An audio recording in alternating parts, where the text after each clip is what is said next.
नमस्कार आदाब, मैं नुसरत चौधरी। आप देख रहे हैं तीखे बोल में आपका स्वागत है। अजीतदादा पवार की हुई जीत, एनसीपी का चिन्ह मिला अजीतदादा पवार के गुट को।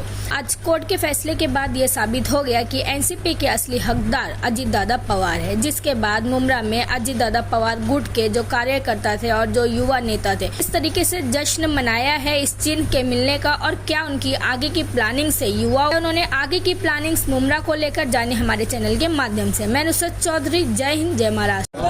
जो दिन आप जश्न मना रहे हैं की वजह बहुत बड़ी है, क्या कहेंगे इस मामले में? आप इतनी लड़ाई लंबी चली है, उसको जीत के आप लोग आए। लड़ाई चली, ये जंग चली और जंग में हमारे लीडर की जीत हुई, अजीतदादा साहब की जीत हुई और सच्चाई की जीत हुई।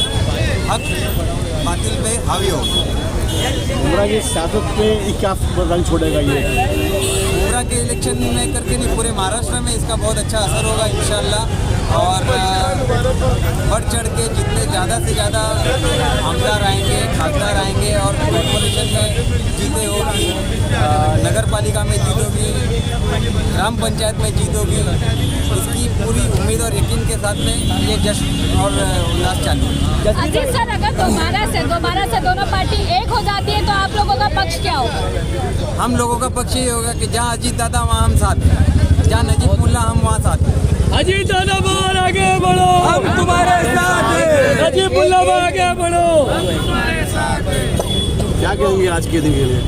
ये हमारे लिए बहुत खुशी का माहौल है, ये हमारे लिए एक खुशी का बहुत उत्साह है जो हमारे लोगों में आप देख सकते हैं। यहाँ पे इतना जल आक्रोश है, रात के 10 बजे हुए और हम लोग यहाँ जश्न मना रहे हैं। और ये इलेक्शन कमीशन ने माननीय अजीतदादा के हक में ये फैसला देकर ये बहुत हक पे काम किया है और जिसकी पार्टी ने उसी को चिन्ह मिला।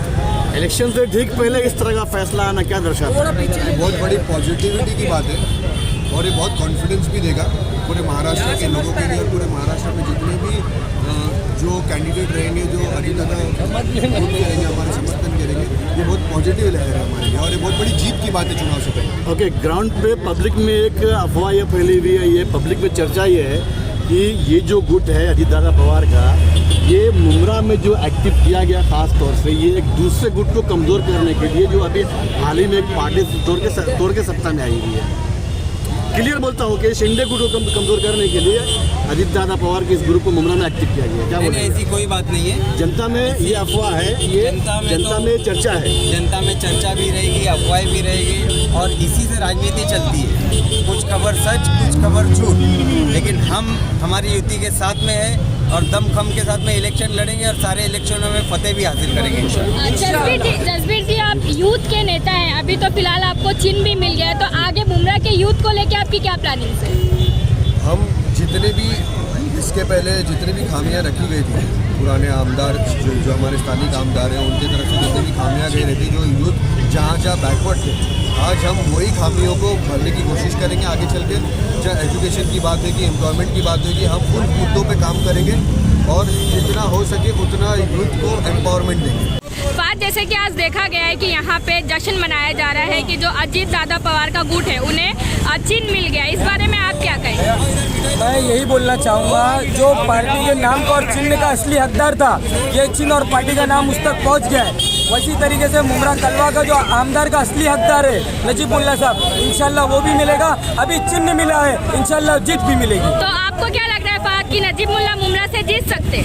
इंशाल्लाह जीतेंगे, जीत सकते नहीं किन बेसिस पे आपको लग कि वो जीतेंगे? किन बेसिस पे आपको लग रहा है कि नजीब मुल्ला साहब ने मुमरा का आमदार नहीं होते हुए भी डॉक्टर जितेंद्र आवाड़ के पीछे दमखम से खड़े रह के मुमरा कौसा के लिए बहुत सारे काम किए। कौन से काम? कब्रिस्तान का जो मुद्दा है, ये कब्रिस्तान का मुद्दा आवाड़ साहब के बस की बात नहीं थी। अगर नजीब मुल्ला साहब अपोजिशन लीडर होते हुए उन्होंने कब्रिस्तान हमें दिलाया, तो वो कब्रिस्तान जिसमें हमेशा पानी भरा होता है, हाँ, वो कब्रिस्तान जिससे आवाम अभी भी परेशान। मुल्ला साहब ने कब्रिस्तान दिलाया, ये आमदार का काम था, यहाँ के नगर सेवकों का काम था। सवाल ये है कि दिलाया ठीक है, मगर वो भी तो लॉलीपॉप ही हुआ ना? नहीं, लॉलीपॉप नहीं हुआ। नजीब मुल्ला साहब ने दिला के दिया, उसका ख्याल रखने का काम वो आमदार निधि से था। कहाँ है आमदार निधि? आमदार निधि नगर सेवक की निधि का है। अगर ये बोलते नगर सेवक की निधि से पूरा मुमरा कौसा का काम हुआ, तो आमदार की निधि का है। और अगर आमदार की निधि से हुआ तो नगर सेवकों की निधि कहाँ है? तो आज का दिन मुंह मीठा करने का दिन है, तो हम लोग सिर्फ मुंह मीठा ही करेंगे और आज सिर्फ अच्छी अच्छी बातें करेंगे। तो इसके लिए और अगली बार जो निधि की और बाकी सारी बातें हैं वो इंशाल्लाह नेक्स्ट टाइम करेंगे।